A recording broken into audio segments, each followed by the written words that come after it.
వరి పంట వేయొద్దు, ఈ పంట సాగు వల్ల రైతులకేమీ మిగలదు అంటూ ఇటీవల కుప్పంలో సీఎం చంద్రబాబు చేసిన వ్యాఖ్యలు రాష్ట్రంలో వరి సాగు చేస్తున్న రైతులను కలవరపెడుతూ ఉన్నాయి. ఇదే లక్ష్యంతో వరి సాగును నిర్వీర్యం చేసే దిశగా క్షేత్రస్థాయిలో కుట్రలకు పాల్పడుతూ ఉన్నారని అన్నదాతలు ఆవేదన చెందుతున్నారు. దీనిలో భాగంగానే యూరియా కొరత సృష్టిస్తూ అదునులో అందకుండా చేస్తూ ఉన్నారని రైతు సంఘాలు ఆందోళన వ్యక్తం చేస్తున్నాయి.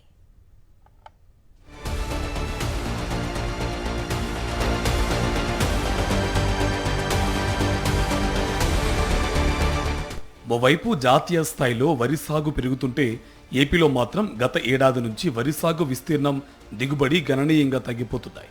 బియ్యం ఉత్పత్తిలో ఒకప్పుడు టాప్ 5లో ఉన్న ఏపీ నేడు 9వ స్థానానికి దిగజారిపోయింది. టాప్ 10లో ఉన్న తెలంగాణ నేడు టాప్ 2కి ఎగబాకింది. 2024-25 మూడో ముందస్తు దిగుబడి అంచనాలపై కేంద్ర వ్యవసాయ శాఖ జారీ చేసిన గణాంకాలే ఇందుకు నిదర్శనం. ఏపీలో ఖరీఫ్ సాధారణ సాగు విస్తీర్ణం 77.87 లక్షల ఎకరాలు. దీంట్లో 36.37 లక్షల ఎకరాలు వరి సాగు అవుతుంది.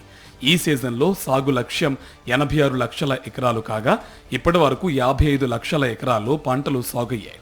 దీంట్లో 30 లక్షల ఎకరాల్లో వరి సాగు చేస్తున్నారు.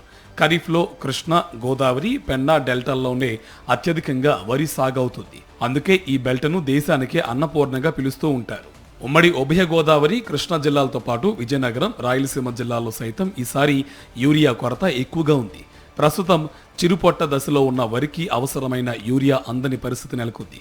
ఈ అదునులో పైరుకు యూరియాని ఇవ్వకపోతే దిగుబడి గణనీయంగా తగ్గిపోతుంది.